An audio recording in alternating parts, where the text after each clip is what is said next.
Bien, nous allons voir comment nous allons insérer une photo, un lien internet, une vidéo, etc.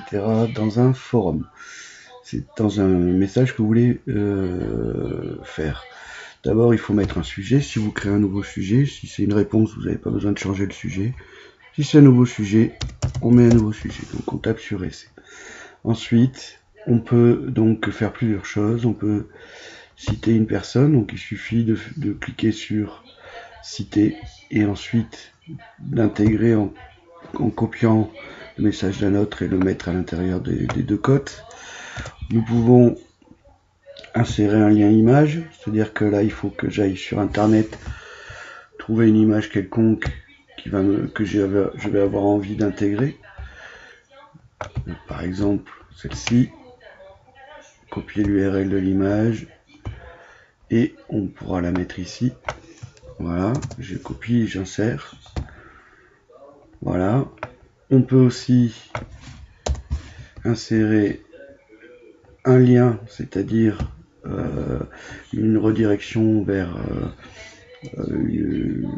autre chose, c'est pas une image mais un texte ou ce qu'on veut. Par exemple, si j'ai envie de rediriger vers les activités, je copie l'adresse du lien des activités et je vais aller l'insérer ici. Là, CTRL V, et là je vais marquer par exemple cliquer ici. Là à ce moment là, si j'insère, je vais avoir le lien et le texte qui aura à la place où on clique dessus. Si je veux insérer un film, ben c'est très simple. Je vais cliquer ici, je vais choisir le fournisseur ici, par exemple YouTube. Je vais ensuite chercher une identité d'un, je vais y arriver,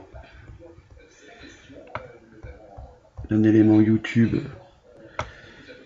par exemple, que je vais prendre là. Hop, ça c'est l'identité de la vidéo.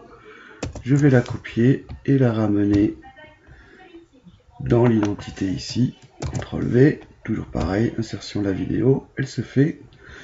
J'ai plus qu'à valider à chaque fois. Là, je vous montre des exemples les unes derrière les autres. Et si je veux insérer quelque chose qui est sur mon PC, il suffit que je fasse ajouter un fichier. Si c'est une image, je vais la chercher sur mon PC où j'ai besoin d'aller. Par exemple, cette image-là. Voilà, et il suffit de cliquer sur insérer. Et en fait, il va télécharger l'image de mon PC. Et à chaque fois que vous avez fini, vous cliquez sur soumettre. Tout simplement.